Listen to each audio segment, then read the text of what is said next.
நேரத்திற்காக நாங்கள் நன்றி செலுத்துகிறோம். கர்த்தர் எங்களோடு கூட பேசும்படியா கர்த்தருடைய வார்த்தை கர்த்தாவே இந்த நாளிலே எங்களை பரிசுத்தப்படுத்தட்டும். காத்துக்கொள்ளுங்க, ஆசீர்வதிங்க. இயேசுவின் நாமத்தின் பிதாவே, ஆமென். அல்லேலூயா. சத்தமா சொல்லுங்க.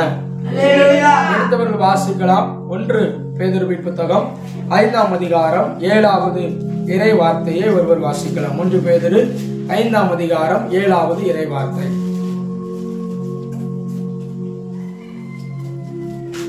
அவர் உங்களை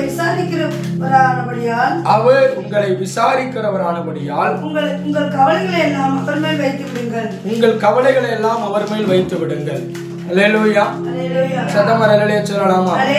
அவர் உங்களை விசாரிக்கிறவரானபடியால், அவர் உங்களுக்கு நன்மை செய்கிறவர் ஆனபடியால் கர்த்தருடைய பரிசுத்த நாமம் மகிமை பெறட்டும். அவர் உங்களை விசாரிக்கிறவரானபடியால் உங்கள் கவலைகளை எல்லாம் அவர் மேல் வைத்து விடுங்கள். இதை கேட்கிற அன்பான திருச்சபை ஜனங்களே, இந்த வேத வசனம் விதமாய் சொல்லப்பட்டிருக்கிறது. அவர் உங்களை விசாரிக்கிறவரானபடியால், அவர் என்னுடைய விசாரணை கர்த்தராக, என்னுடைய எல்லா காரியங்களையும் அவர் விசாரிக்கிறவர், என்னுடைய எல்லா தகவல்களையும் அவர் கரத்திலே கொடுத்து விட்டார். அவர் எல்லாவற்றிற்கான பதில்களை என்னிடத்திலே கட்டளையிடுவார். திருவிராமன் சொல்ல முடியும். நல்ல கவனிங்க. இன்னைக்கு நம்ம ஒரு லெட்டர் எழுதுகிறோம். நலமறிய ஆவல்.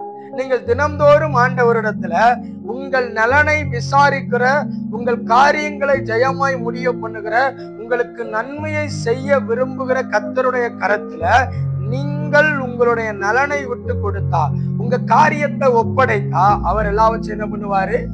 பார்த்து கொள்ளுகிற தேவனாக இருக்கிறார்.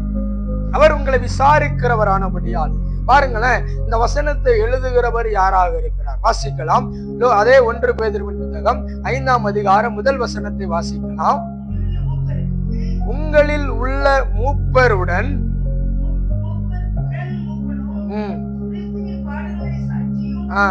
இனி வரும் பங்காளியாக இருக்கிற நான் உங்களுக்கு புத்தி சொல்லுகிறேன். எதற்காக நான் உங்களுக்கு புத்தி சொல்லுகிறேன்? இனி நீங்கள் பெறப்போகிற, இனி வெளிப்பட போகிற மகிமையிலே நீங்கள் பங்குள்ளவராய் இருக்க நான் உங்களுக்கு புத்தி சொல்லுகிறேன். நீங்கள் எப்படிப்பட்டவர்களாய் இருங்கள்?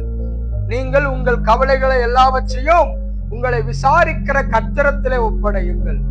நான் அதை இப்படியாக சொல்லுகிறேன். என்னுடைய ரட்சிப்பு எதற்காக கர்த்தர் என்னை ரட்சித்திருக்கிறார்?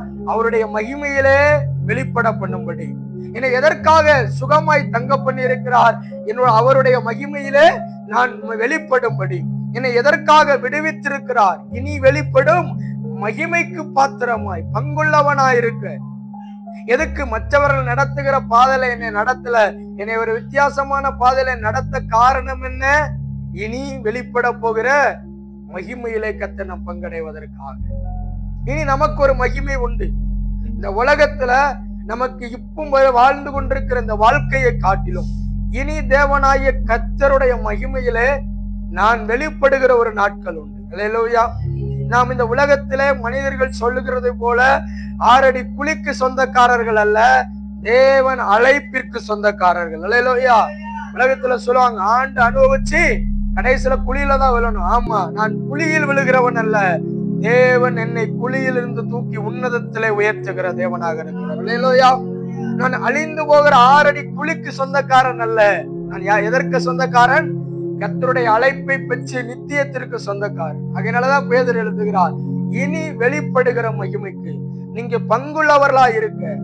நீங்கள் எப்படிப்பட்டவர்களா இருக்கணும்? உங்களை விசாரிக்கிற கர்த்தரிடத்திலே உங்களுடைய காரியங்களை ஒப்பு கொடுங்கள், உங்கள் கவலைகளை அவர் மேல் வைத்து விடுங்கள் என்பதை இங்கு வேதம் மிக அழகாய் நமக்கு சொல்லிக் கொடுக்கிறது. வாசிக்கலாம்.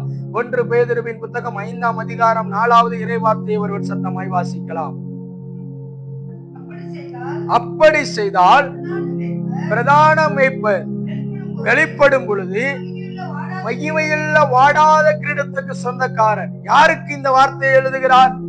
மகிமையை பெறப்போகிற, வாடாத கிரீடத்தை பெறப்போகிற, மகிமையிலே வெளிப்படுகிற அந்த மகிமைக்கு சொந்தக்காரராய் இருக்கிற நமக்கு தான் கர்த்தர் சொல்லுகிறார், நீங்கள் உங்களை விசாரிக்கிறவரிடத்துல உங்கள் கவலைகளை வைத்து விடுங்க. இன்னைக்கு எங்கெல்லாம் கொண்டு போய் கவலையை வைக்கிறோம்?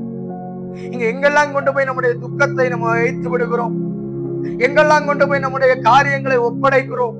பாருங்க, ஒரு பணத்தை பேங்க நம்பி ஒப்படைக்கிறோம். நம்முடைய ஒரு பணத்தை எங்க ஒப்படைக்கிறோம்? நம்ம என்ன பண்றோம்? சில பைனான்ஸ் கம்பெனியை நம்பி, சில ஷேரை நம்பி நம்ம போட்டு வைக்கிறோம்.